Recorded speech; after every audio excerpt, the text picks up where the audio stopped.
our people who listen to our spaces, they listen to them when they are recorded.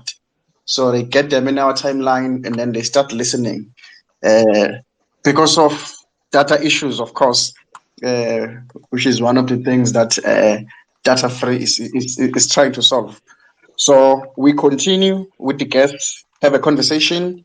Those who join, they join, but if they don't, of course, they find the talk later and learn whatever they can learn from the talk.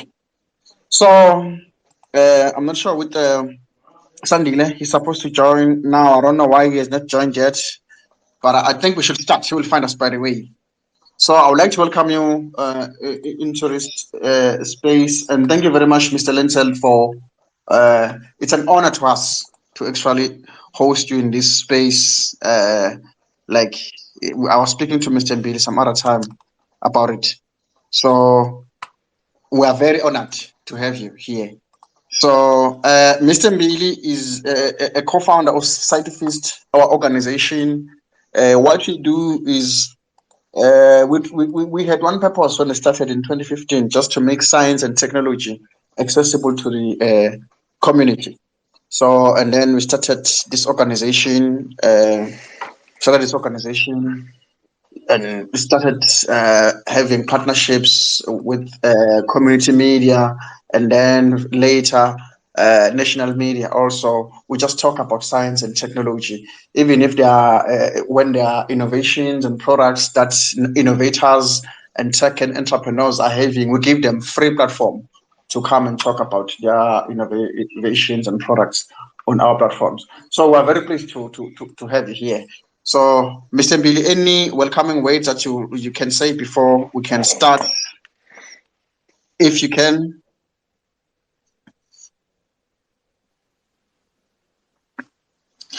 Mr. Billy, before I give Mr. Lentell any introductory words that you can say?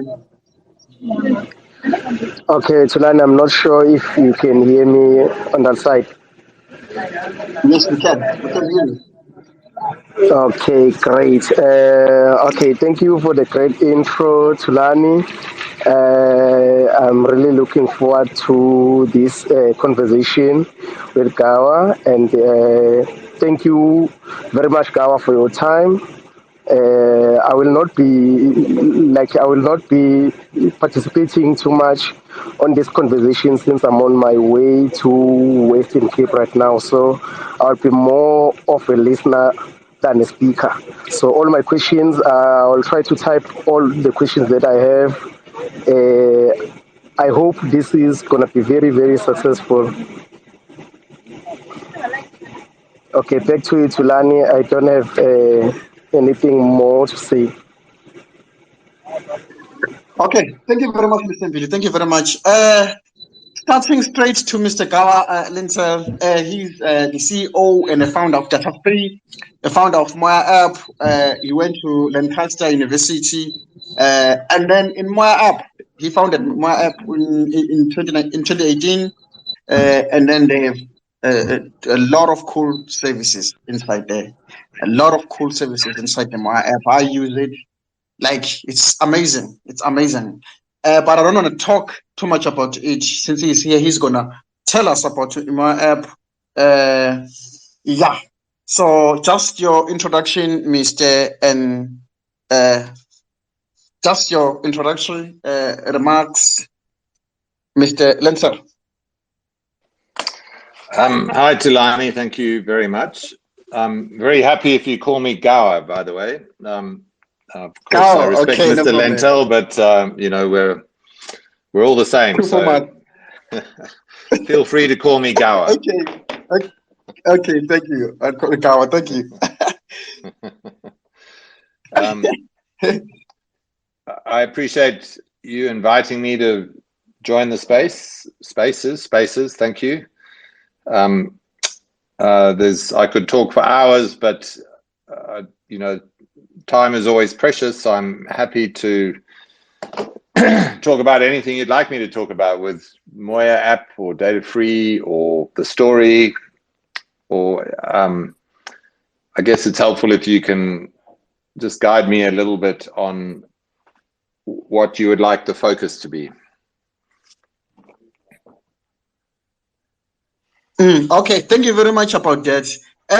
We would like to give you a platform to say whatever that you think you would like to say around the topic, but mainly we just want to look at the challenges of developing a social network in South Africa. Because if you look at the numbers globally, if you're looking at the numbers globally, we have like uh, Europeans mostly, like European countries are the ones who are dominating in the social media space. As much as my app is doing very well locally, but if you look at it from a global perspective, I know it's here in South Africa, but if you're looking at how many South Africans are actually using my app, how many South Africans are actually embracing South African developed social media, the numbers are still very low as much as it's promising for my app. So we'd like to look at the challenges from you, the founder, like you are the one who is walking the road. You know what are the challenges, how well Moya is doing, what do you think is the problem, and what do you think the community can do, or people in the government or whoever can do to help make the ecosystem better for anyone. Yeah, there's something that is profoundly important to understand about any social platform, whether it's messaging or news feeds or up to status, whatever, photographs, Instagram, TikTok, you name it, that everybody forgets about, and it's fundamentally important, that the most successful platforms that bring people together to do something, so that could be messaging or status updates or sharing photos or short videos like TikTok, or property listings or job listings, whatever it is. And this applies to the whole world. It's not unique to South Africa or Africa or anything. Is a very, very, very, very important concept called network effect. And you can search for network effect and understand where it came from and its history. It was first described in the age of digital, after the internet started being mainstream, by a professor or someone at Stanford University in America. He was an economist, not a technologist. And network effect basically describes, or is a formal theoretical or understanding of, the more people that use a platform that is there to share things between people, the more valuable it becomes for each participant in the platform. It's really, really important to understand that. So back in the day, early internet years, eBay became the dominant platform in many countries for people to come and list things for sale, and people who wanted to buy things from other people. It's a marketplace of kind of classified or user listings of things to buy or sell. And eBay wasn't the only one doing it in the early days, but they got ahead of everyone else. And the more people that used eBay, the bigger it became, and all the others became smaller and smaller and failed because of network effect. If I want to sell something, I want to go to the place that has the most number of buyers or people who might want to buy my thing that I'm selling. And if you're buying something, you want to go to the place that has the biggest number of products for sale.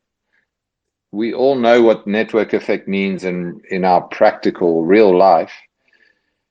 Before the internet and eBay, there would be markets, like car boot markets, or places people go and they open the back of their bakkie or car and sell their stuff.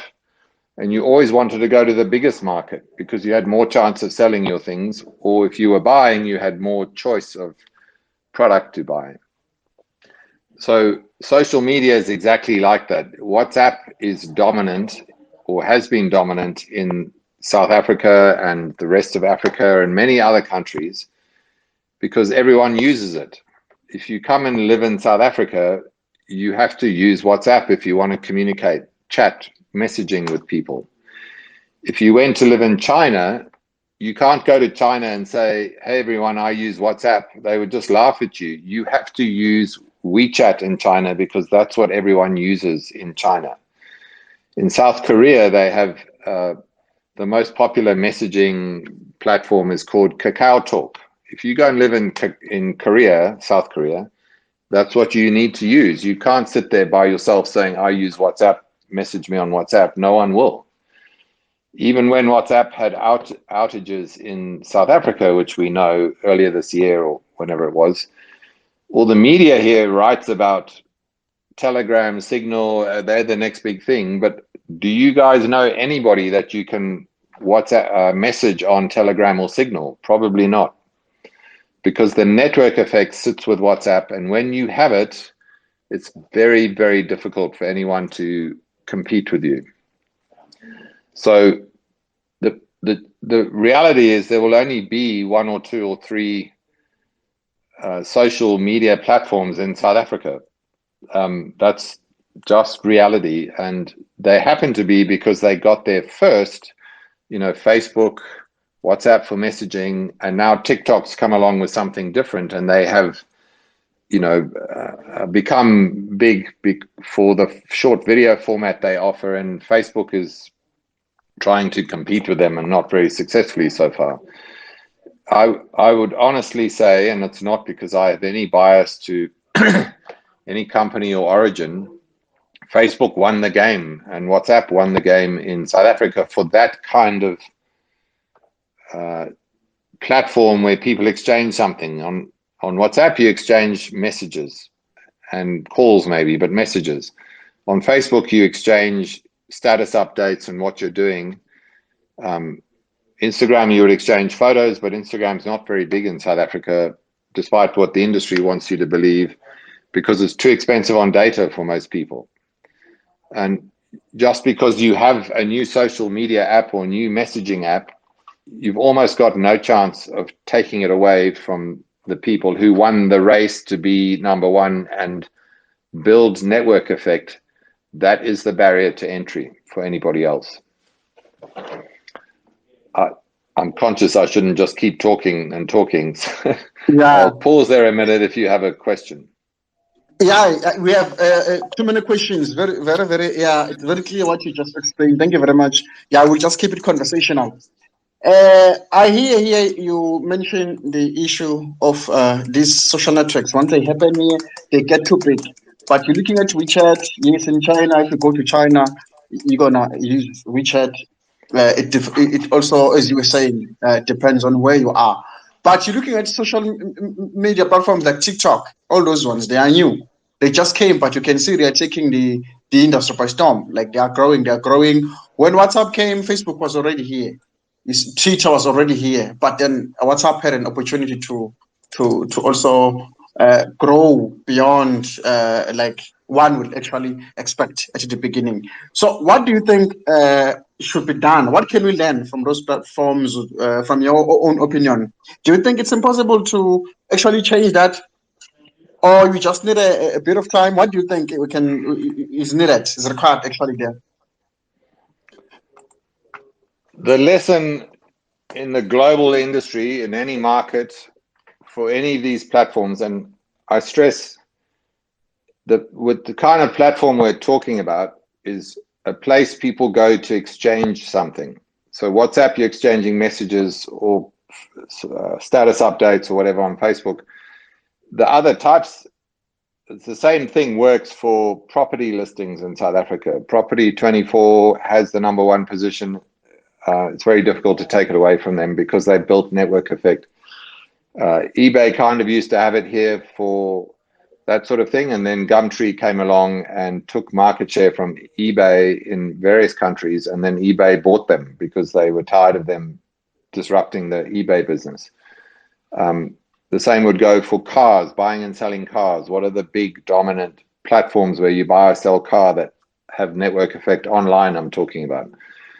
The only way you can disrupt the incumbent who has built or got there first and built network effect, the only way, and this has happened in all countries all around the world, rich countries, emerging markets, whatever, it's the same thing.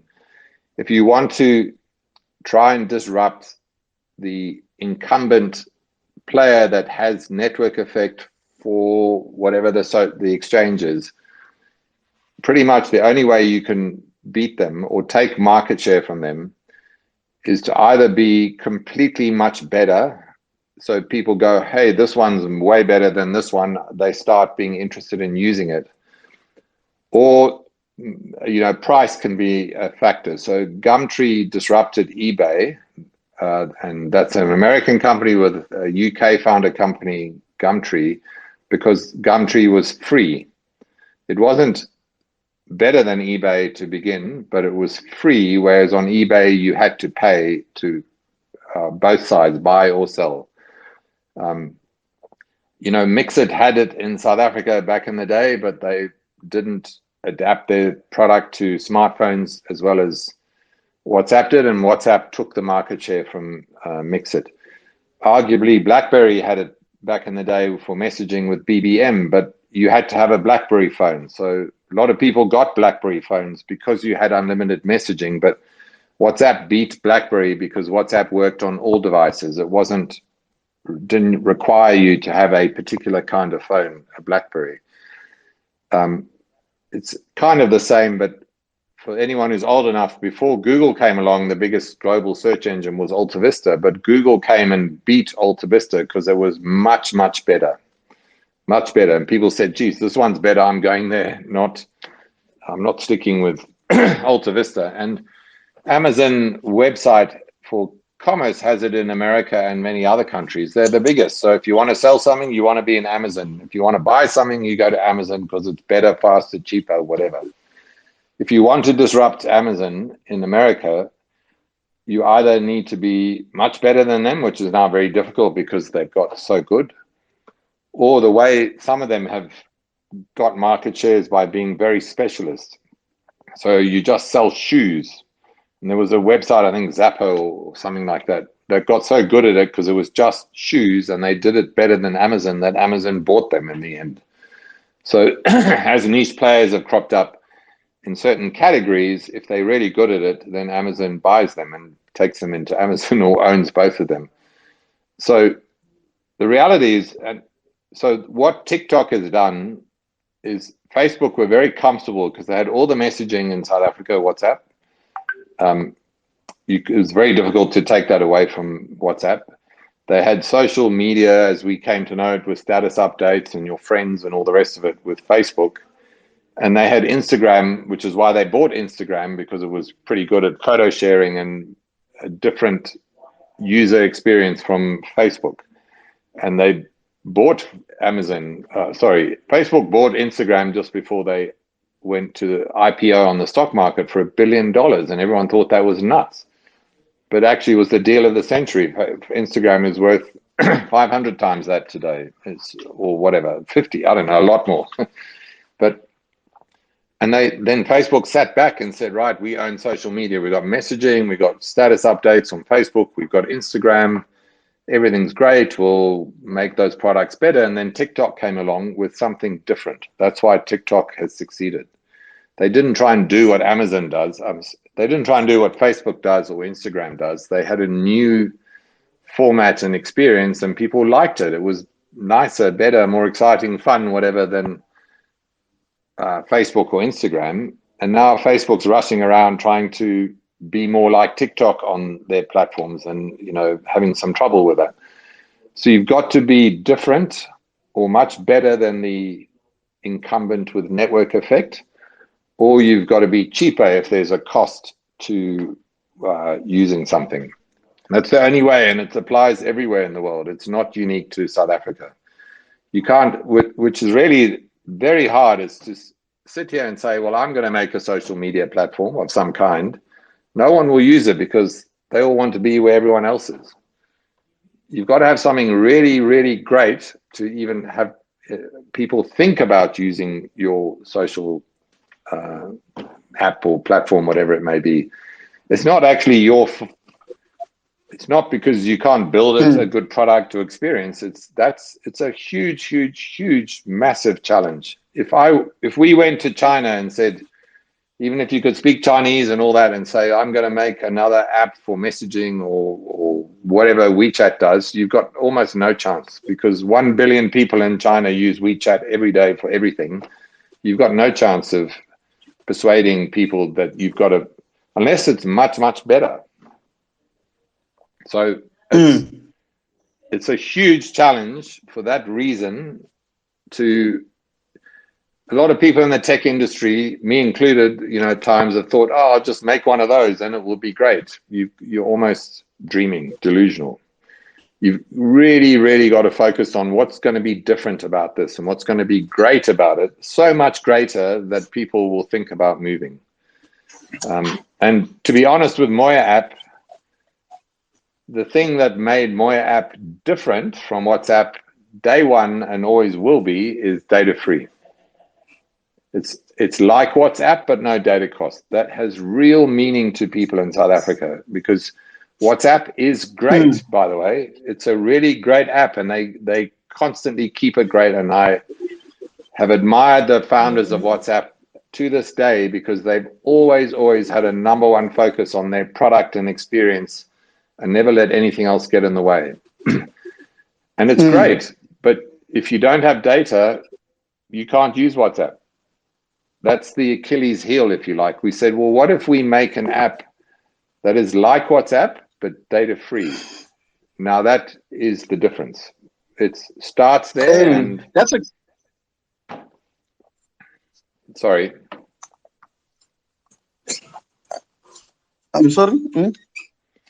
Yeah, that's when you start and end. Well, the key difference for MoyaApp in South Africa. Why is MoyaApp different, or would have value to people that WhatsApp doesn't have?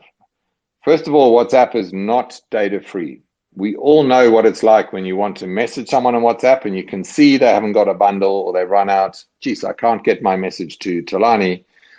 Or we've all experienced, I don't have data. What can I live without? We know it's messaging. Like, the hardest thing to live without here in life is messaging. I can live without news and YouTube and social media or whatever, but try living without messaging. It's difficult. So we said, first, okay, messaging, but data free. Now that is a game changer. That makes sense to everyone. You don't have to explain it. Like WhatsApp, no data cost. I'm interested. And you build some network effect around that. The second thing is MoyaApp is more than just WhatsApp. So people come to MoyaApp, it's data free. How cool is that? Most people, when we started, thought there was a trick or a catch. They said, oh man, this can't be, like, you must be tricking me. And it's not a trick. It's just simple. It's data free. And then we added Discover and now MoyaPay. So there is more things in MoyaApp than WhatsApp. If I'm in MoyaApp, I can chat with my friends and chat and whatever. Hey, I can also read the news and get the scores and look for jobs and access learning resources and Wikipedia and check the weather. Wow, I can't do this in WhatsApp. So we have two differences to WhatsApp: data free and all the other stuff inspired by WeChat, by the way. It's like make it a proper super app. WhatsApp have never done that, and there's no sign they will. So that is the difference, and that is the only reason we are having any success.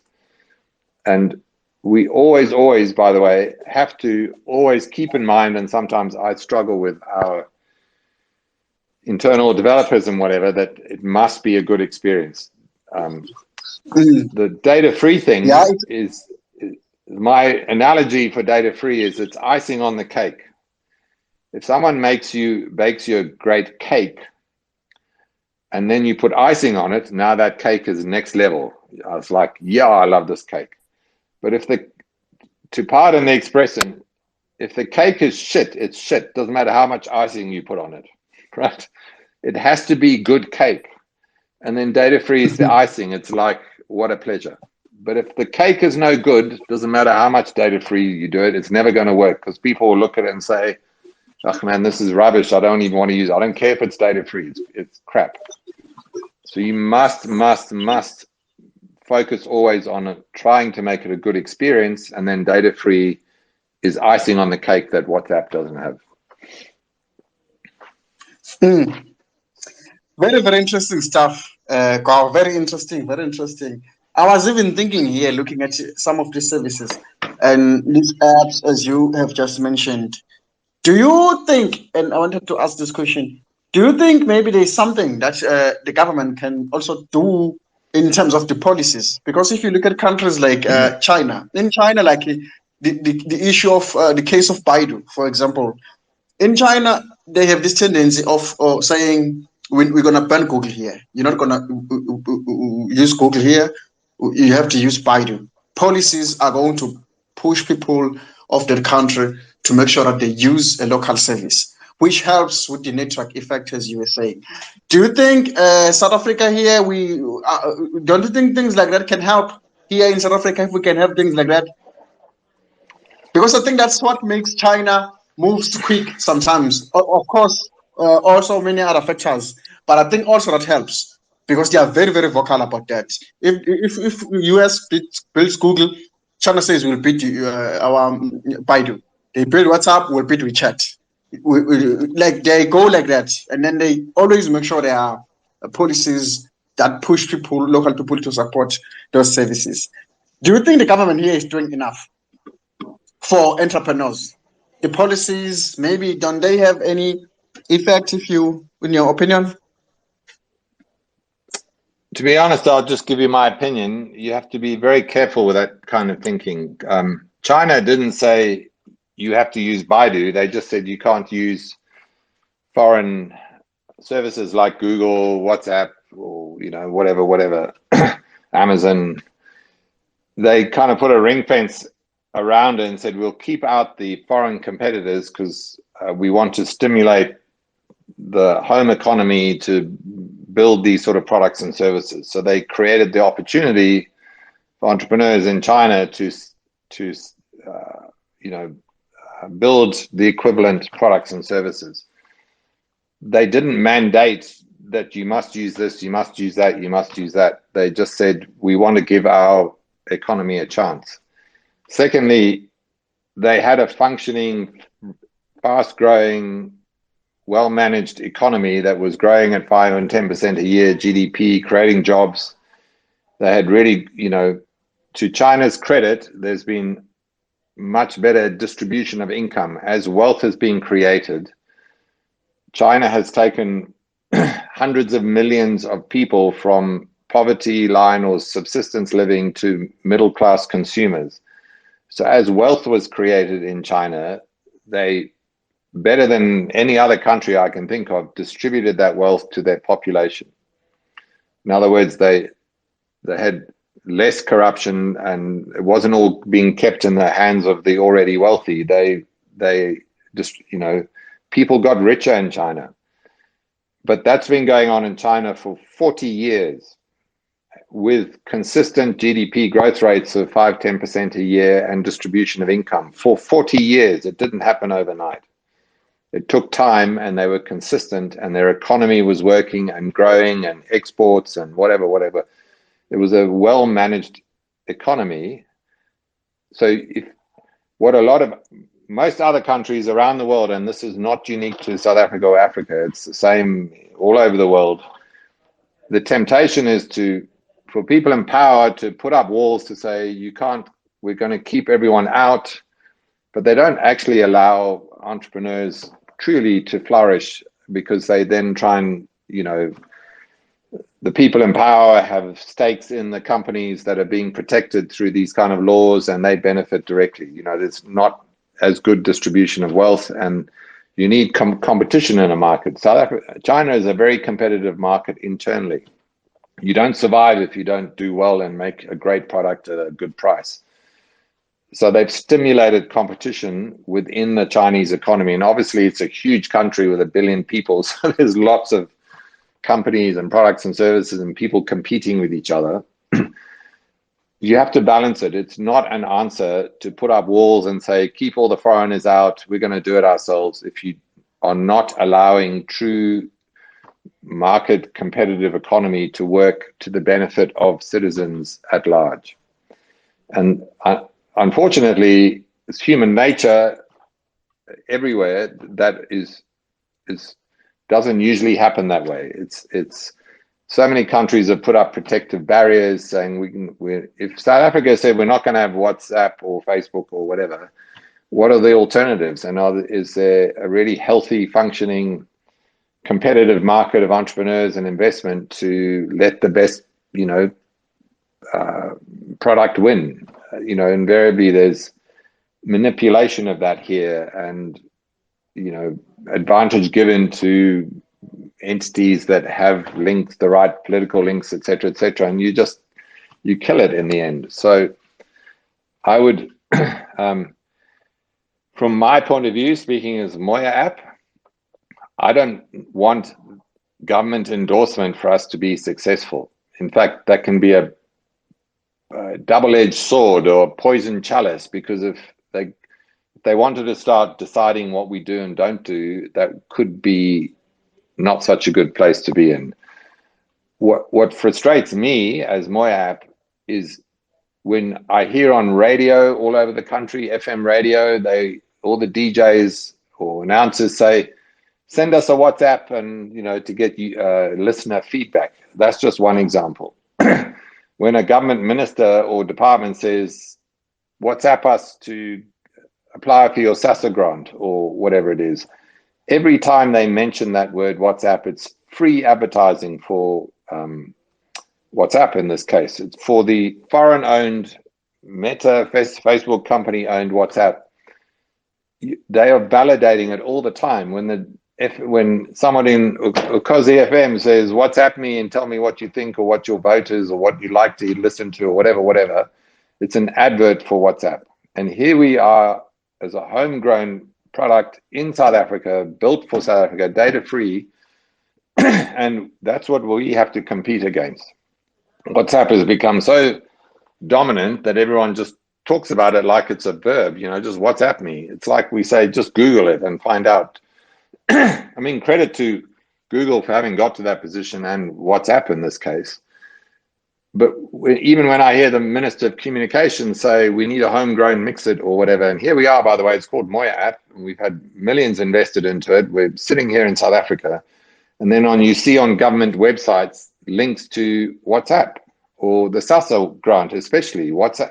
Why don't they also plug Moya into it? It's data free, for goodness sake. It's built here. It's funded by. We're not asking for government money or protection or anything like that. I just like recognition. That's all I would ask government for. Recognize us, and if the DJs on the big FM radio stations would say to their listeners, WhatsApp or Moya us on the same phone number, and by the way, Moya's app's data free, they will get more listeners engaging, responding, voting, entering the competition, whatever it is. It would be good for the radio station. It would be good for the DJ. He would get more people engaging, or she, with them. And they just have to say one word. This is our number. Send us a WhatsApp or Moya app message. Finished. That's all I would ask for. Then we will compete in our own right with a great product and service for people here that's better than WhatsApp. But what we're fighting is the default way that everyone's learned to think here, endorsing a foreign-owned company when there is a homegrown product that's data-free as well, sitting right here, and people are using it. The population of South Africa has voted with their thumbs. We have 6 million people using MoyaApp. There are 25 million people using WhatsApp. We're a quarter of the way there. I would just like industry and government especially to recognize it. That's all. And mention it. That's it. That's better than protection or being given a funding or some kind of other artificial barrier that gives us an advantage because of government policy. That isn't always the best way to do things. We will compete in our own right. I just want to be recognized and acknowledged. And every government website that has a WhatsApp link should have a MoyaApp link, and let the people choose. Let Ukozi FM say to people, WhatsApp us or MoyaApp us, Moya message. It's a Zulu word at the end of the day. Moya, it's like they would get more messages than they get right now, because every listener would say, that's great, I've got MoyaApp, I can use it, I don't have to have data to engage with the radio station. It's very simple. But if we talk to the radio station, they say, oh, advertising, how much you're going to pay us, whatever. Well, no one pays them to say WhatsApp, for goodness sake. And here we sit. That's what I would like from government. Yeah, that's interesting. That's very interesting. Very interesting, because really, I also feel like my personal opinion, even though I can't say I think the government should have policies that eliminate competition. No, I'm not saying that, but I'm saying they should have policies that say we must support local first. Like, for instance, as you are making an example here, they are putting out some information there, and then they're saying, get us on WhatsApp. They should check whether we do have a South African messaging app. And then if it's there, and then they should be saying it, like, also, and say also on MoyaApp. Actually, MoyaApp first, and then also WhatsApp, just to make sure they give equal. Yeah. I don't think we're getting that balance there. I think there should be policies that actually push them. That if we have local, encourage people to support local, but also internationally. That's my opinion on it, and I don't think that's doing enough. Yeah, the only qualification I'd give is if there were 16 or 25 messaging apps, because everyone thought, oh, this is great, I'll just make one. None of them would have network effect.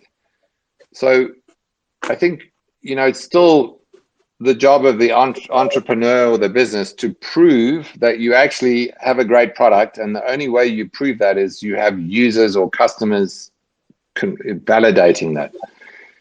It's an artificial advantage because if government here said, well, there's 25 messaging apps in South Africa, like, no one would know, like, everyone would just say, forget all that, we're all going to use the one. You have to have a network effect for this type of product messaging. So it's a balance. You don't want to artificially, the danger with saying we favor homegrown is if you favor homegrown rubbish, then you're not actually helping anyone. And I'm being extreme on purpose. I'm not saying everything that's homegrown is rubbish by any means, but there's a spectrum.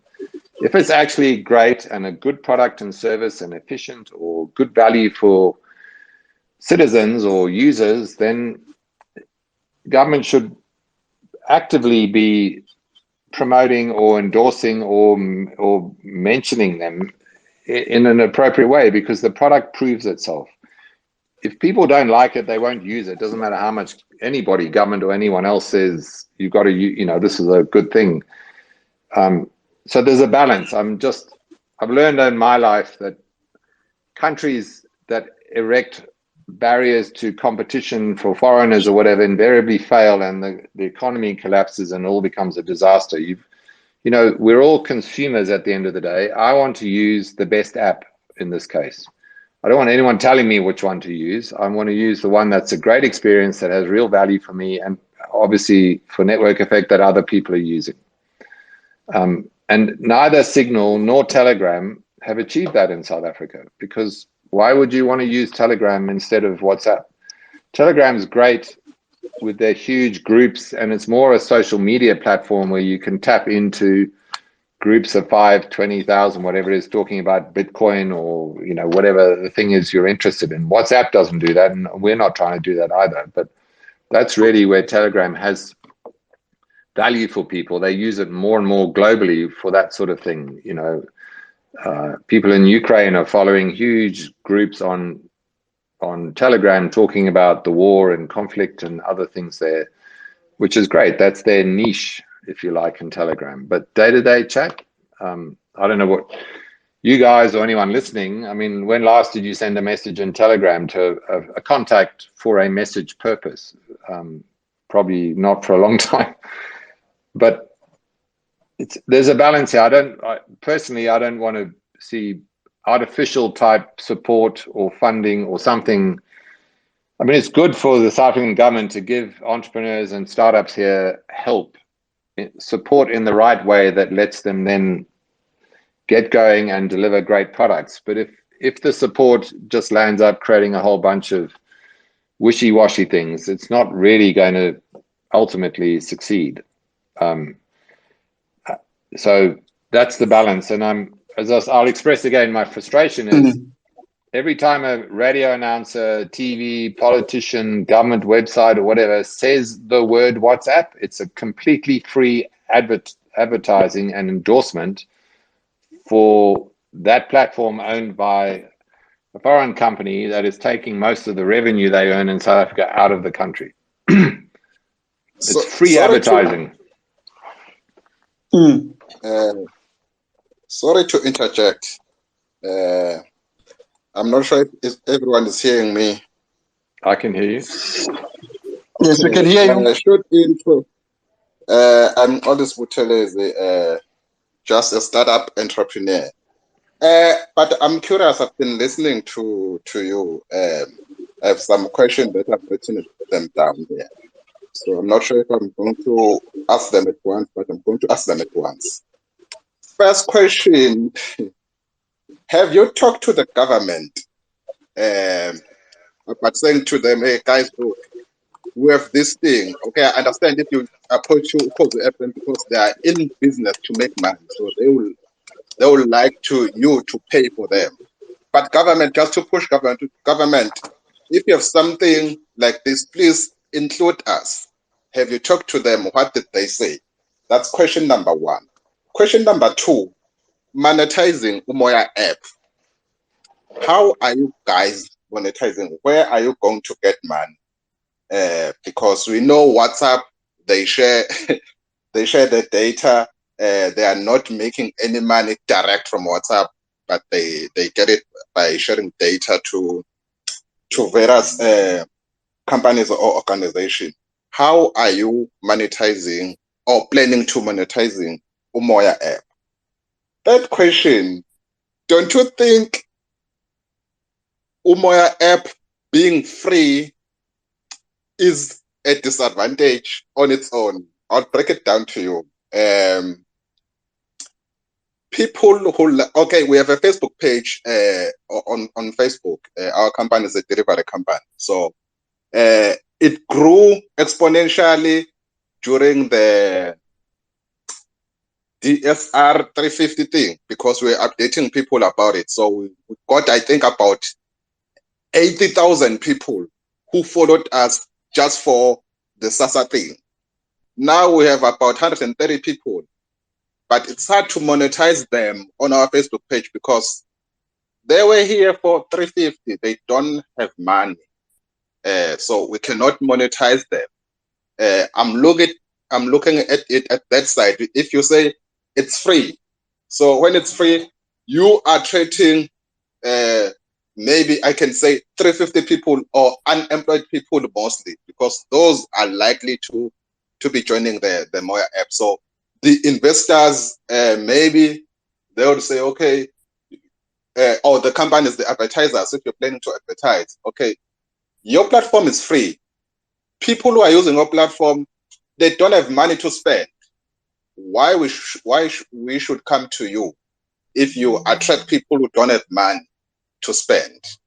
I understand the advantage of making it free. I understand it totally.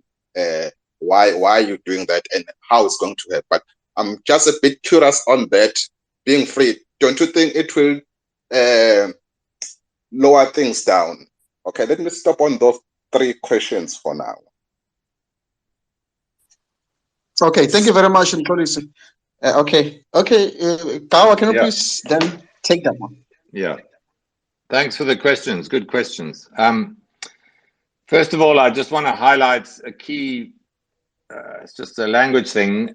WhatsApp is free, Facebook is free, lots of things are free, but not data free. So MoyaApp is free and it's data free. That's the difference, right? Just to be clear about what free is and isn't.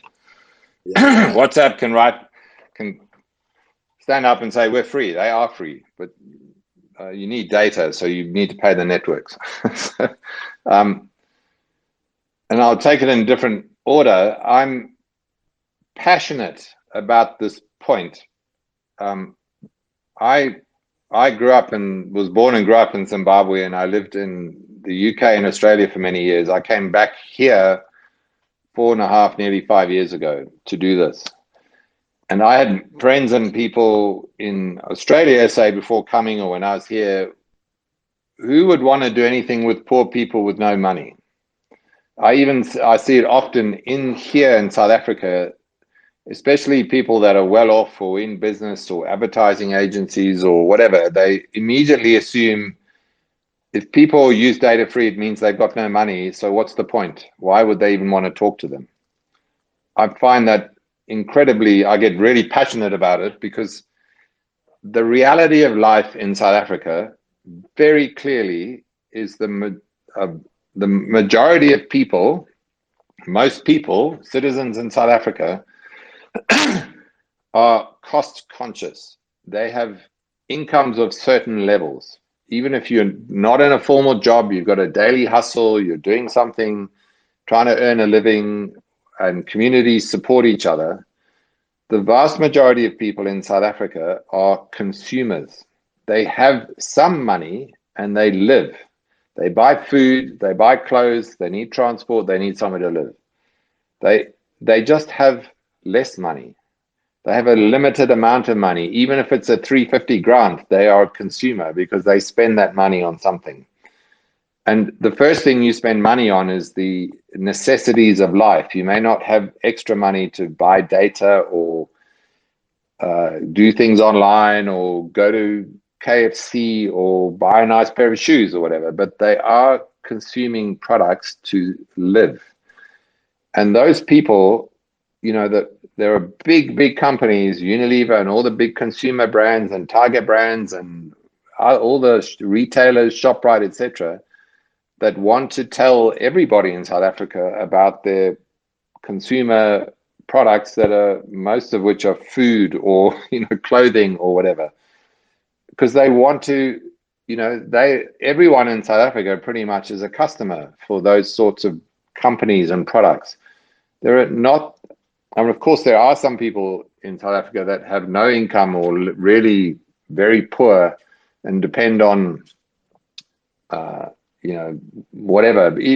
Even when you go around all the communities we live in, there's people at the robots either begging or offering to sell something or dancing around with crates or juggling balls. That's how they earn their living. And the money they get from that, they take and they spend on things in life. And sometimes they have a bit of extra money and they buy something a bit luxury, if you like, and they really value it. And lots of people here are very brand aspirational. People here will not buy the cheap pair of shoes, but wait and save for 3 months, 4 months, 6 months to buy the brand pair of shoes or shirt or hat or whatever it is. So this idea that people who use data free are poor people with no money is completely not the truth. When you can save money because something is data free, so instead of buying data, you now have that money to spend on something else. That's life. If you can get something, everybody here is interested in a better price for something, or something they need or want is free. Of course, I'm going to take that, because then I can use my precious money to spend on something else, right? The majority of people, at least adults in South Africa, are consumers. They just are cost conscious. It's the same in India, by the way. I was in India 10, 12 years ago, met a businessman in India, in Delhi, New Delhi, who's clearly a successful business guy. He could, you know, his needs in life, he was comfortable or whatever. We were having a Coke or coffee or something. He said to me, "Let me tell you something, Gour, about Indian culture." He said, in India, which is also 1 billion people, by the way, we're thrifty, meaning, you know, it's an English word that means you just, if I can get something cheaper, I will. He said, even as in his life, as somebody who's got a good income, if he can go around the corner or down a block and get a cheaper Coke or Coke copy, he will do it because he wants to save money to have for something. It's part of their culture in India. I would argue it's the same culture here. People have limited incomes. Their disposable income doesn't mean they can have whatever they want. They're just very careful about money. And if I can use something that's data free and I don't spend it on airtime or data, I can now spend it on something else for themselves or their family, they will. That's the value of data free. And I really get sometimes angry if, sorry, I lost my Bluetooth there for a minute. If can you hear me? Yeah. Yes, I can. Yes, we can. Okay. My Bluetooth again. Sorry. Okay, I'll be back now. I'll give a last illustration of that. We were talking to a big media agency, advertising agency, and there was this person, this guy on the call who really irritated me because he sat in his office with his nice iPhone, he drives a car, he lives in a home, whatever, and he had the audacity, the gall to say to us on a call, why would I want to advertise to people with no money on MoyaApp?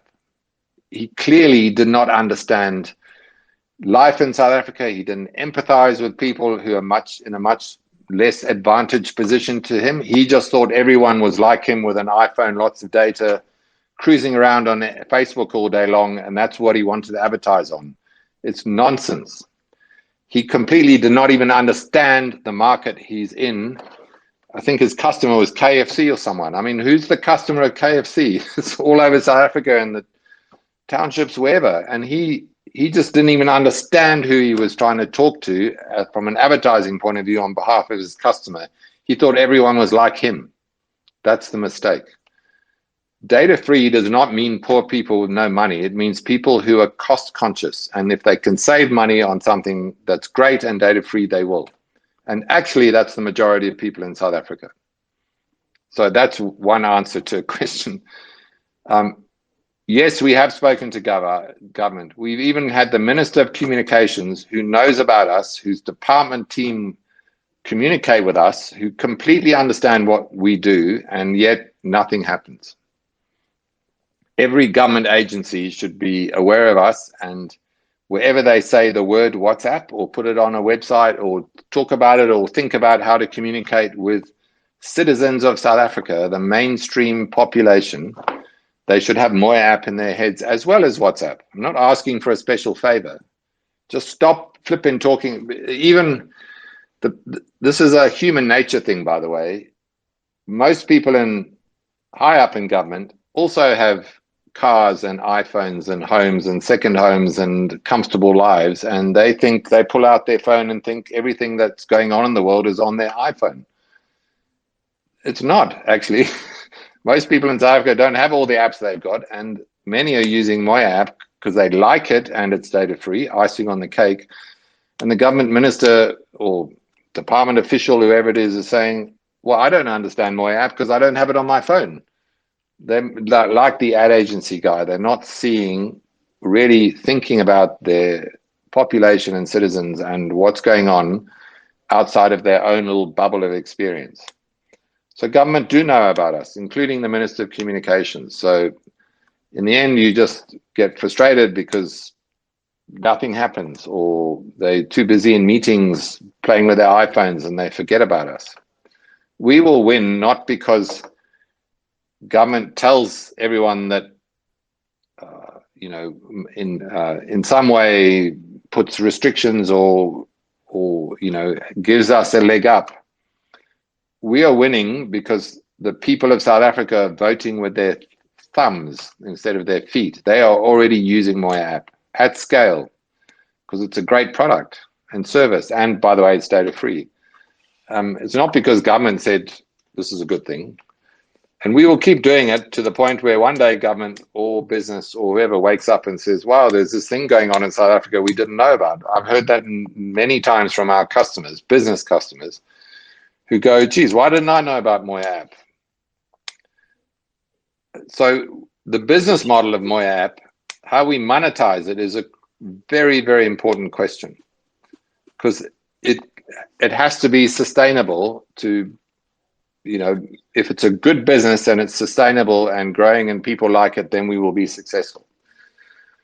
So if you in fact go to the MoyaApp website, which is moya.app is the website, and on the website there's one of the main menu options is business. You click into business. We have 5 or 6 ways to monetize our audience. And it's not just advertising, which is the other thing everyone in the digital industry thinks it's all about advertising because that's what Google, Facebook do. You are the product of Google, Facebook. They mine all your data to a degree you can't even imagine, and it's very frightening, and they sell it to advertisers. And that's how they make all their money. So in MoyaApp, we have advertising, but it's not in your face all the time. We're not mining people's data and knowing more about you than you know about yourself and selling that to advertisers. We have 3 of the 5 largest advertising organizations or advertising spenders in South Africa now working with us, including Unilever, and more and more of the banks want to access the audience on MoyaApp because they're realizing there's real value here, and it's the way to talk to mainstream South Africa online. Facebook has convinced the industry you talk to anyone and everyone in South Africa online. Meanwhile, people aren't even on Facebook half the time because it's expensive on data. Everyone has a Facebook account, but they're not there every day because it's too much data. So they go now and then. But people on Moya are using it every day almost, most people, because it's messaging and it's content. So an advertiser can put ads in MoyaApp Discover. They're not in your face. They're not messing you up, and they're all data free, by the way. We have businesses paying to have their website in MoyaApp. If you go to MoyaApp today and go into the marketplace category, you will see the whole of the ShopRite website in MoyaApp data free. ShopRite are paying for that. And they're finding it's as valuable or better than buying ads on Google, Facebook to try and get clicks from people who've got no data, who aren't always online because they've got no data, and paying all that money to Google, Facebook, and having all the profits go out of the country. All they have to do is put their website in MoyaApp and pay for the data. And that's what they do. And they have 250,000 people a month looking at the ShopRite website in MoyaApp data free. And they pay us. We philosophically think the money it isn't about trying to get more money from users. Every mobile network in the country is trying to figure out more and more ways to get money from you, to increase your spend with them, to trick you half the time. Here's a music thing, it's free, and before you know, you're paying R3 a day and you have a mission to get it undone, taking from your airtime. We're not trying to make money out of people. Where businesses will pay to communicate with people by having their website in MoyaApp. That's money for us. By putting ads in MoyaApp, it's money for us. By using our chat API to communicate, you can link to the ShopRite chatbot and other chatbots in MoyaApp because they are paying because they want to engage people and tell them about their products and services. And you as the user have the choice to do that. It's not being put in your face all the time. You can, if you want to chat with ShopRite, go ahead and chat on MoyaApp. It's data free. If you don't want to chat with them, no problem. And of course, we have market research. Look at the business page on MoyaApp. We have big market research agencies who work for Unilever and Tiger Brands and all these guys doing surveys in Moya, and they pay for it. And users go, this is great, I'll do a survey. They get way more survey responses than they do when the people have to pay the data cost to do your survey. No, thank you very much. But it's data free in MoyaApp. And then, of course, we have Moya Pay, which we hope and expect in time will become more adopted and trusted. And the money in Moya Pay it's much less from people. Capitec charge you an account charge to have a bank account. Then they charge you for transactions. They charge you to talk to them. They charge you to take money out of the ATM. They charge you to remove the debit order from your account. It's expensive banking in South Africa. And that's how they make money out of banking customers. Well, in MoyaApp, it's data free. There is no monthly charge. And for most transactions, you don't have to pay. If I want to send you 10 Rand in MoyaApp, I can do it in Moya Pay right now at no cost to me or you. I can send you 1 Rand. I can send you 5,000 rands, whatever, and it's free and data free. If you have no Are you airtime serious? data, you can still use it. Yes, yes, thank you. And very, very good responses, Kawa. I'm very happy. But thank you very much for the questions, Mr. Mpolis. And I was also looking when you are talking about the services that MoyaApp has. Like MoyaApp does a lot of things. It's becoming an all-rounder. Like it's like WeChat. a place to go to for almost everything that you might need. Looking at the transactions that are happening there, you can buy prepaid, you can buy airtime, you can buy data, you can buy electricity, you can receive your salary there. You can get the news, you can play games, the weather, also even the government services. And then I'm having a concern. There's a concern about that, especially thinking about the issue of privacy and security, digital privacy and security.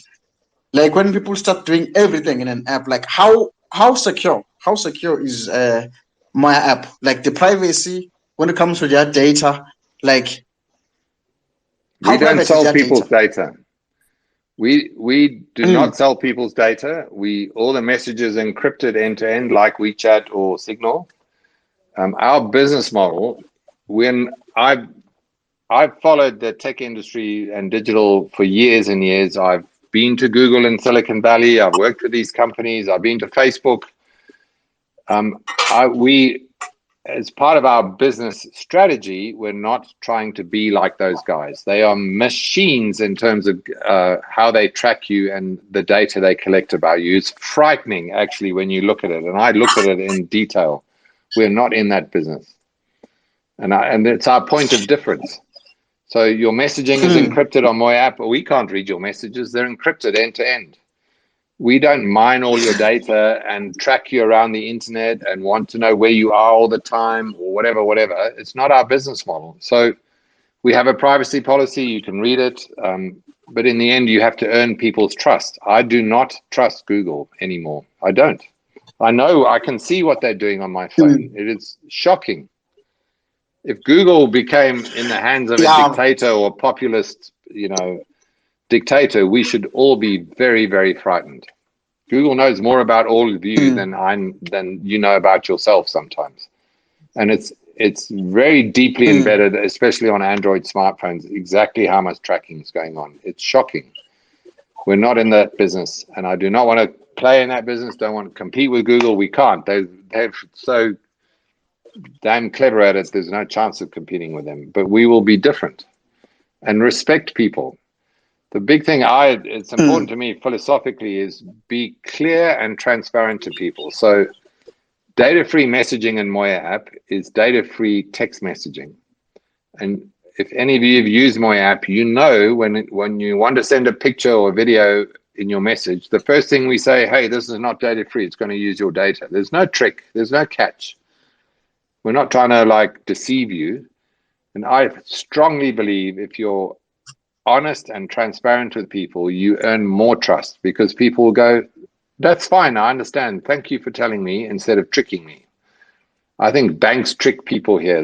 The mobile networks are tricking you all the time with deals and bundles and all these extra things, and you enter a thing and you think, oh, they've got some music or competition. Next thing you know, they're taking your airtime every day and try and get out of it or stop it. It's difficult.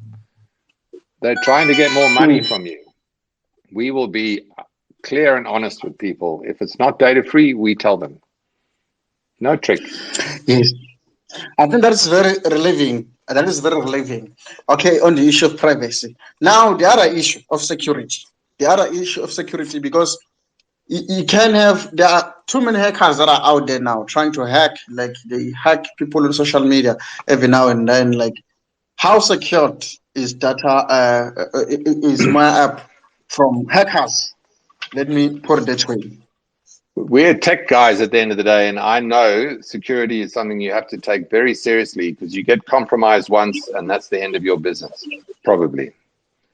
So Mm, we have some very smart people who do the best we can to ensure security, no hacking. We're completely monitoring things all the time.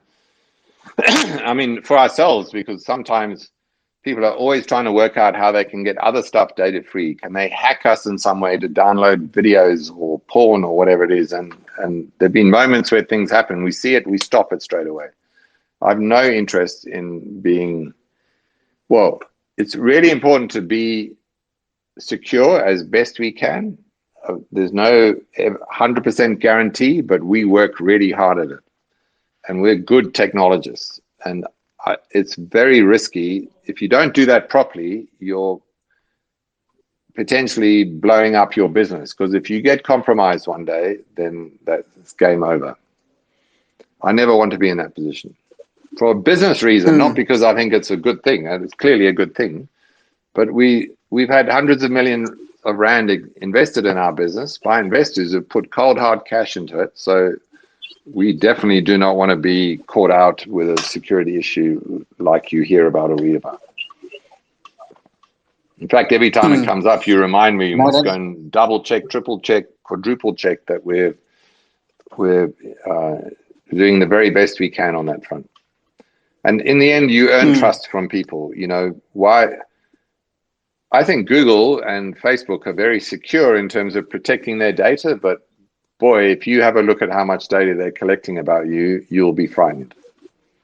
And if you think you know, you don't really know until you really, really look hard. It is, I'll give you examples. You get an Android phone, which is what most people have. 85% of smartphones in South Africa are Android, maybe 80%, but it's a big number.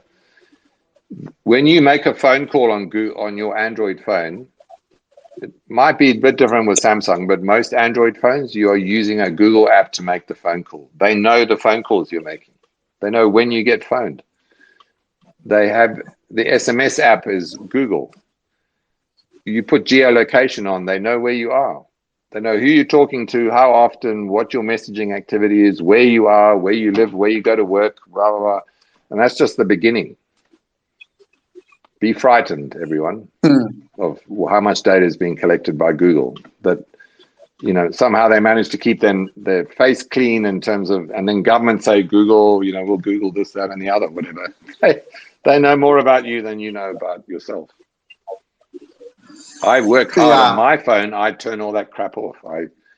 It's really challenging. You think you've turned it off, and you go deeper, and you find more and more. You've got to stop and block and disable things, and don't give permission. And I won't use the standard phone app that comes on my Android phone. I've found you can get another one on the Play Store. It's not as good, but I do not want Google tracking my phone calls. Thank you very much.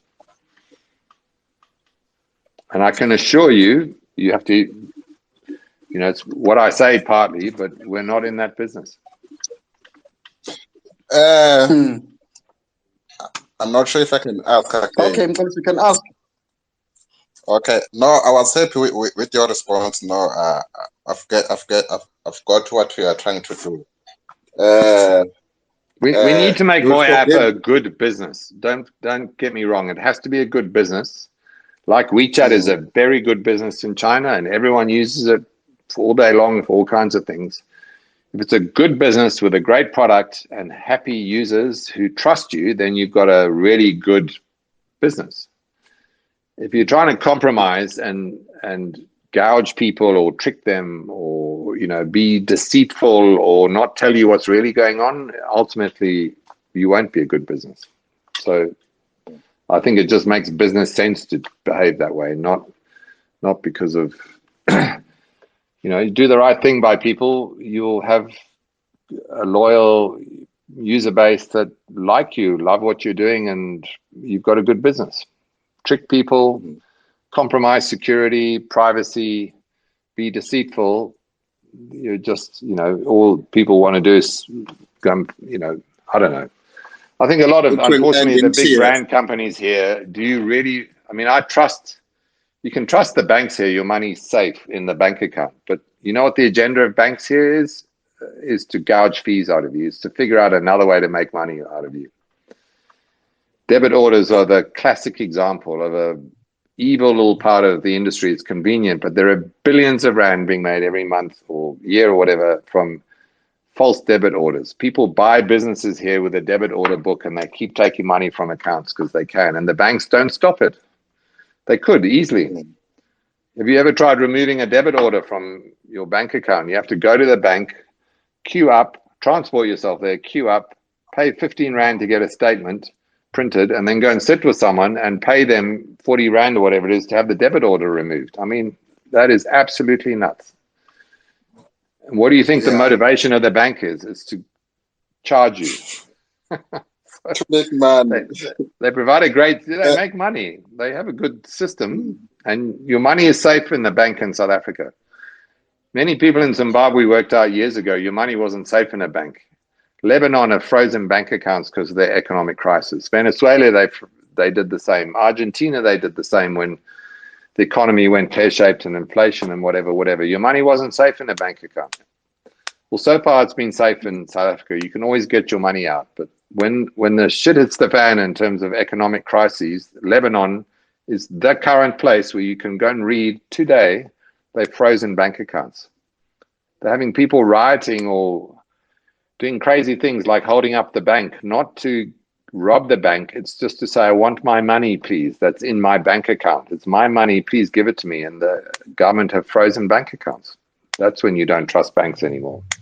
Well, actually, it's the government or whoever that's put that policy in place. But at least in South Africa, your money is safe in the bank and you can get it whenever you want. But you have to pay.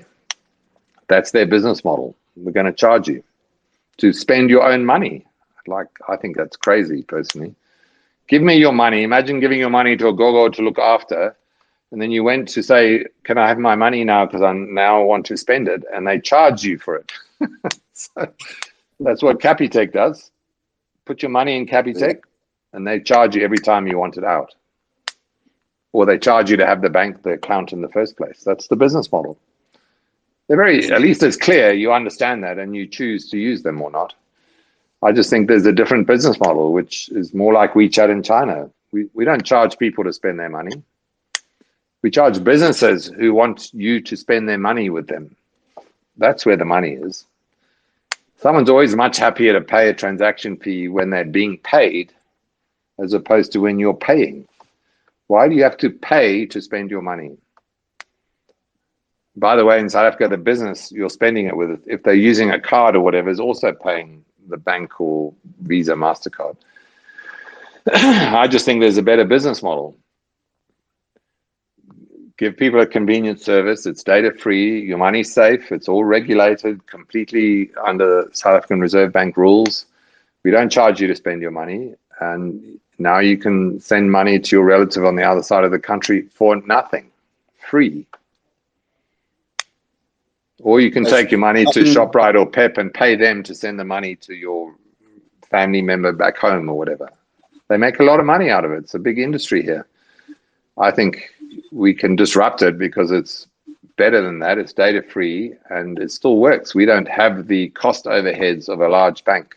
Who do you think is paying for all the branches and ATMs everywhere? You, at the end of the day, the customer. Yeah, that's very interesting. That's very interesting, Kawa. I know there is another question that was sent in the chat by Mr. Mbili.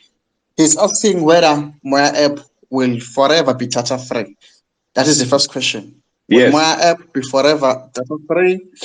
And then another question is how much of free data do MoyaApp users consume every month? If you have that statistic.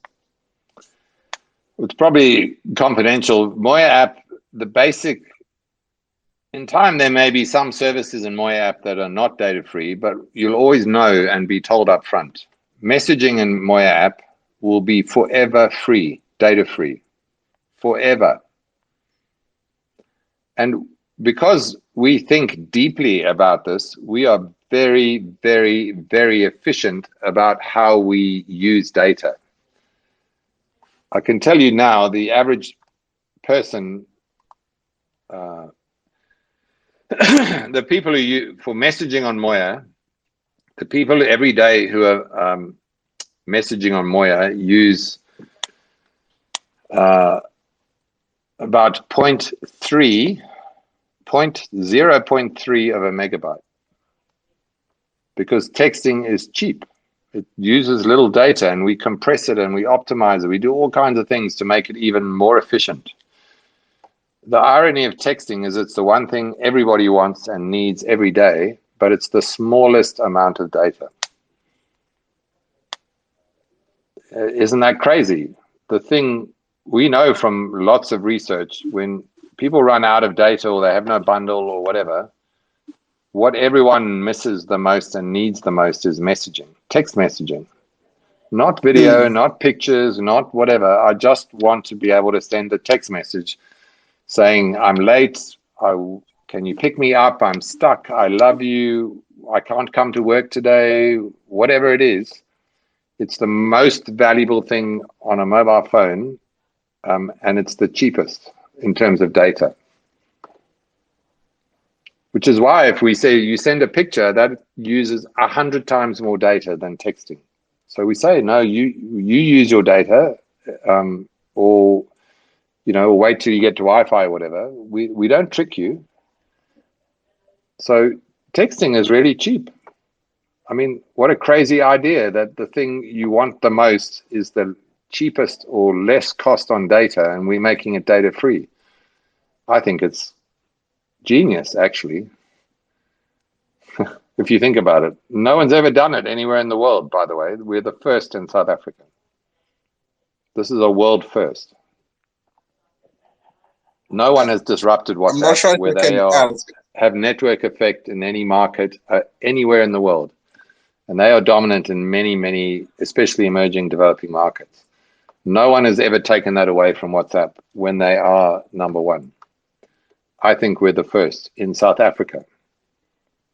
Made here in South Africa. The idea was born here in a coffee shop in South Africa. If we're successful one day, people will look at us from around the world and say, what a great idea. Genius. Or how clever is that? True innovation in Africa, in South Africa. So, if that vision comes true, happy days, and I'll proudly talk about what we've done here in South Africa to anyone, anywhere in the world that's interested, and tell them how it works. But no one in the world has done this anywhere in the world. And it comes back to my point about government. It would be great if government just said, what a good idea, everyone. You can WhatsApp us or MoyaApp us. In fact, the other way around, MoyaApp us or WhatsApp us. If you have any influence over anyone in the radio community, because FM radio is very popular, as you know, around the country, I don't know why the DJs or the radio announcers keep saying, send us a WhatsApp, tell us what you think. They should be saying, here's my number, you can MoyaApp us data free or WhatsApp us, your choice. They're not telling, and people will choose. If I could have one thing, I would like a Cozy FM or someone like that to actually wake up and say, this is a great idea. Why do we always just talk about WhatsApp? Foreign company mining data, leveraging it across the Facebook ad network, selling you to the advertisers and taking all the money out of the country. I think it's gonna move slowly towards that direction also, because with us we are working with these stations. Of course, we've worked with them for about 3 years now. Now we work with them occasionally. They call us, so we've reached above 12 million people, like in the above 36 if we estimate. So we are in the stations, community radio, and I think we have to do that. We have to do that. But with them, I think mostly the problem is they just look at which platforms are more popular, and then they just say. That's where I was saying things like policies even there, and then you say they help. Like, but that one applies for people in government mostly. They help, but we need to push. We need to keep pushing. We need to keep pushing. And then if you guys at MoyaApp also want to reach out to these people, you need to communicate with us, and then we can have you talk to this to some of them. Because we have weekly slots, especially on the community radio ones. We have weekly slots there, so we can have ways so that it gets to people's minds. We keep mentioning it. We keep mentioning it. We keep mentioning it. Yeah. But it's very important. It's very important, and it's a very amazing technology if you think of it. Very amazing. Like it's brilliant actually. So we need to push it. We need to push it. So this is human nature, by the way. So it's not a criticism.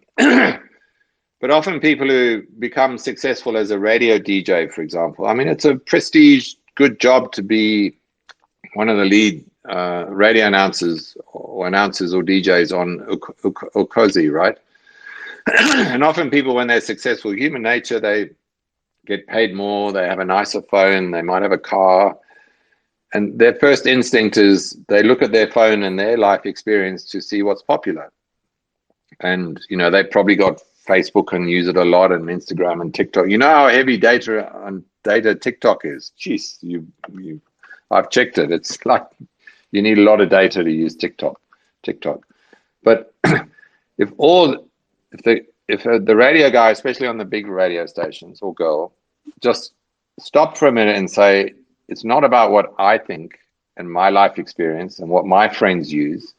Just stop and ask their listeners. All they have to do is say, how many of you use MoyaApp? Because most of the people in positions of economic advantage, they go, what's MoyaApp? I've never heard of it, because they've never needed to. It's not been in their sphere of life experience.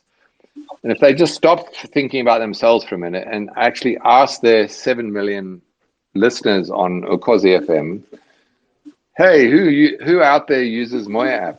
They will be astonished at how many people reply saying, yeah, I've got MoyaApp. We all know about MoyaApp in our communities. And they don't have to listen to me telling them how great it is. Just ask their audience.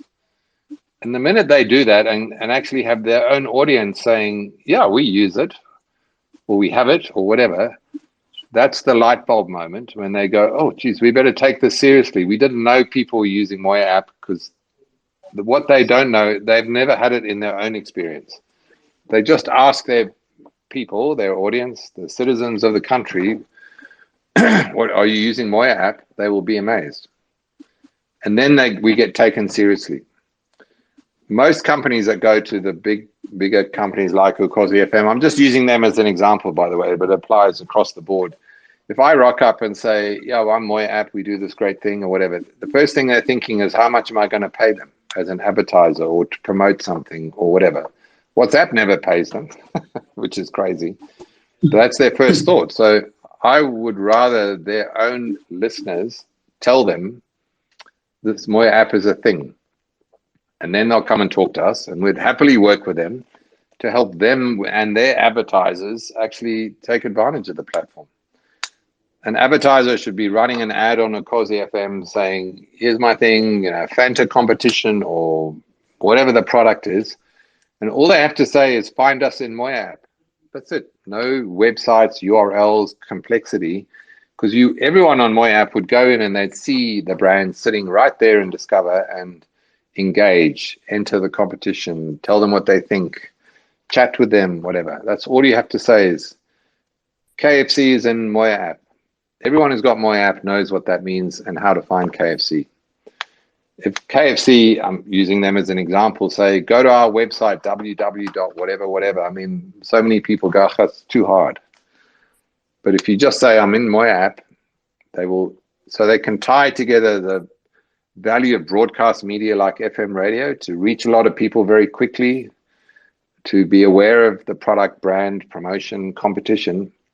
And they say connect to it in the digital platform that a lot of South Africans are using, data-free MoyaApp.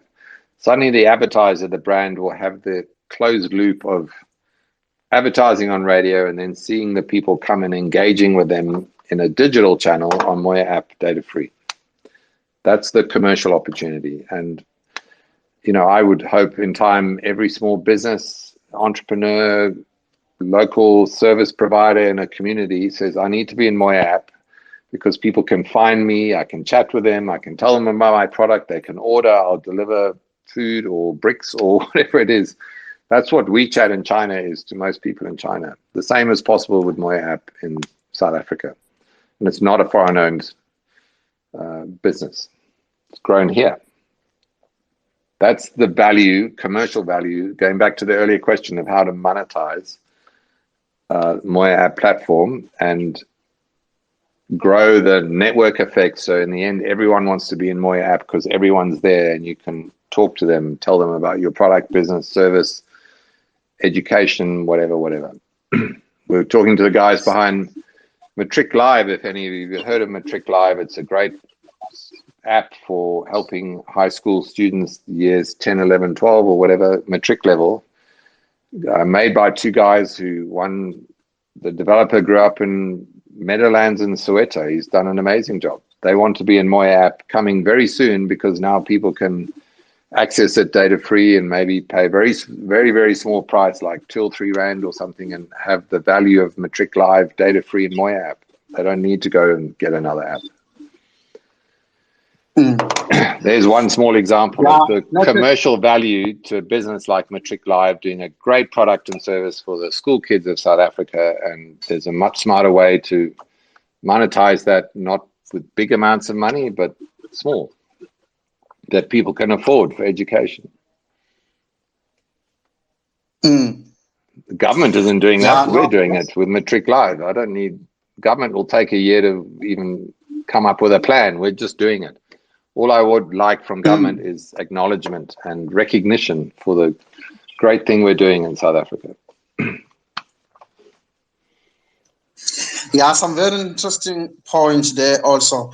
Okay, but I would like to now give Policy again. He was texting here about the question. He wants to ask something else. Okay, Policy, can you please ask your questions?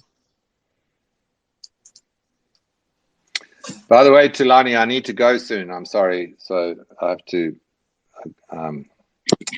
anyway, but I'm happy to answer. I think the original time was to 8:30, so it's coming up.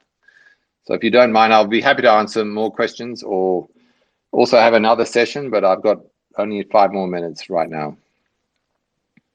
Okay, no, I'll be short. We are dealing with the journalist here, so I have a lot of questions.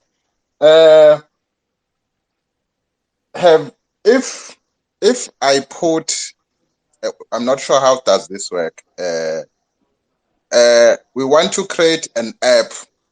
We have a delivery company like Uber Eats, so we want to sell fast food, groceries, things like that. So if we were to put our app on your app, is it going to be free, or it's you who decide which website or apps are free? And if it's costing, how much is it costing? That's question number 1. Question number 2, do you have something like that we have on TikTok where content creators, they get paid if they reach a certain number or their video reach a certain thing like that? Like, do you have something in place where people would join Umoya app to make money at Umoya app with different things, maybe teaching, content creation, things like that? Okay, I'll hold that question because the time is small now. Not quite yet. We have an evolving, I think in time, if we build network effect, there's many things we can do with the platform. The one thing that's difficult is social media as we understand it, like TikTok, Facebook, Instagram, is very expensive on data. There's no business model I can see today with the price of data in South Africa that would make it sustainable to be paying the data for videos and images and whatever, and somehow make enough money from that to pay for the data. But there is potential, I think, because the thing is, TikTok is not data free for anyone, nor is Instagram. Facebook is kind of, there are versions you can get with no pictures. But if we truly become popular and build network effect, there are, opportunities to bring social type experiences into MoyaApp, because it's the super app where everyone is starting and ending their day. They don't have to be data free. So, there's only so far we can go where we pay for the data or another business has to pay for data. They always want to see what the cost benefit of that is. And in the world of data, text is very low data. Images are about 50 to 100 times more data than text, and video is 50 to 100 times more data than images. So it gets very, very expensive to do video data free. So bringing a social type experience into MoyaApp, especially when we have network effect, could be very interesting, but it might be a different kind of experience. It's a bit more data efficient, and people pay for data because that's where everyone is and they like it and it's fun, and we're not just trying to be like TikTok or whatever. You know, they've won that game, or they've got a very unique product. Even Facebook can't compete with TikTok now, but there may be other ways we can generate social type experiences in MoyaApp that people like and enjoy, and may or may not be data free, as long as we're upfront with people. So my advice to you on your first question is, if you're building a sort of Uber Eats or local delivery type app, first, my strong advice is make it a web app, don't build an app, a native Android app or iPhone app. I've just shared a link to Talani, which he can publicize how seriously difficult it is to get apps installed in South Africa, because most people don't have space on their phones and the cost of data.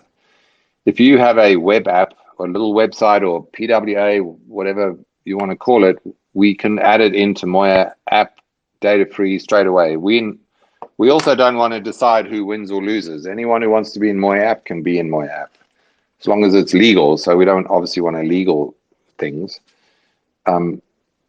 We're not going to pick winners and losers or be paid money to whatever. So I think there's massive opportunity for local services in the communities around South Africa. So instead of being, I mean, I met a guy recently who lives in Tembisa that's made a really cool little, problem is it's an app right now, an Android app, an iPhone app called Amaroom. I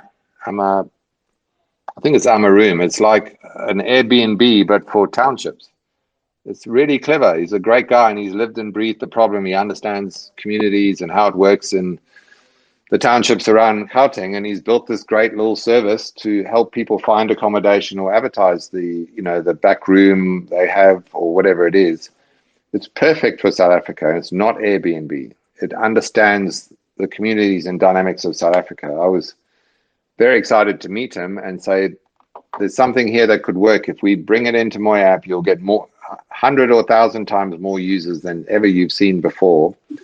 And actually, you can charge people for it, a small amount of money. If you can pay with MoyaPay and pay R1 or R3 or R5 very easily, no banking charges, no account charges, it's valuable to people to be able to find accommodation, or if you have accommodation, to advertise it. We're just a platform. If he's got that idea, he's already built how it works. I'm really excited about that, because we can help him be successful and be valuable for our users, and it can be data free, and people pay a little bit to especially advertise a room. If you're a landlord with some rooms in your house or whatever you have, or a room, there's value to you to pay a few rand to advertise it, to find a new tenant quickly, easily. You don't have to put pieces of paper all around the place with your phone number advertised or whatever. There's a business that's sustainable and great for the end user. So we're not trying to be Facebook and decide who wins and loses in the world. We want to create a platform for South Africa that's data free, and in time I would like to have 10,000 services in MoyaApp that meet community needs, that speak to the culture and economy of South Africa, that people can have a chance to be successful with a business idea, because they can reach people, find people, engage them in a platform like MoyaApp with transaction capability like MoyaPay that's free and data free, etc. That's the opportunity. I would like to have 10,000 local businesses and entrepreneurs making their business successful on MoyaApp, because of all the features that we can provide of capability, as well as audience already engaged with it. And the more we do that, the more people will use MoyaApp, and network effect will become huge. But okay. Thank you very much, Kawa. Thank you very much. Now I think I have to free you, since time is like this. Thank you very much for your questions. I think when Kawa sends me the link, I will connect you guys. if you still want to continue, and then he will, if he permits, then I will connect you. I think it's gonna work like that. But from me to you, Gawa, thank you very much. I think my other gift to you for attending this month, or maybe next week, any week before month end. You can send maybe any of your, or anyone from MoyaApp who can speak Xhosa or Zulu, and then we'll have them speak to our audiences in our community radios. Where they talk about MoyaApp, we can decide any service that you think it needs being marketed there, and then we'll have them speak. Actually, it's something that can happen continuously. Every once in a while, we can have that Sure. kind of relationship. We have maybe 30 staff employees here working with us in South Africa, and across multiple languages. So having some of our people, I would love that if they can be in the space and talk from their point of view. They've grown up here. We can speak both Zulu and Xhosa, and it'd be great to do that. Not just me, mouthing off about it all. I'm passionate about it, but I would love our MoyaApp people to also participate and give you their own points of view. Yeah, but the biggest reason is actually because almost all our, except Sekukune, most of our stations, they broadcast in Zulu. Yeah. So English, it becomes a problem.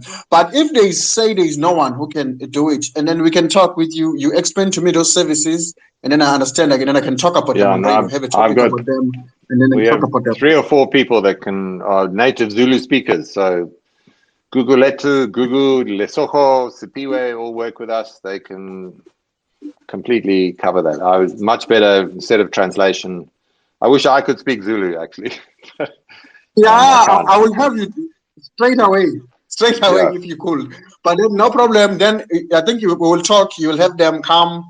And then if there are other topics, then they can send those topics also to me. Some of them, if they can't, then I'll do anything. We just work. We just work for free. We're just working. Yeah. Great. I'd love to do that, or love to introduce some of our. Okay, thank you very much. We'll talk then. And thank you very much for coming. It's an honor for us. Well, it's an honor for me to be invited, so I appreciate it. Thank you. Thank you very much. Okay, have a good night. Have a good night. Yeah, everyone too. Thank you for your time and listening. We'll talk again soon. Okay, thank you very much. Thank you. All right. Cheers. Bye. Okay. Bye. Bye, guys. Bye, guys.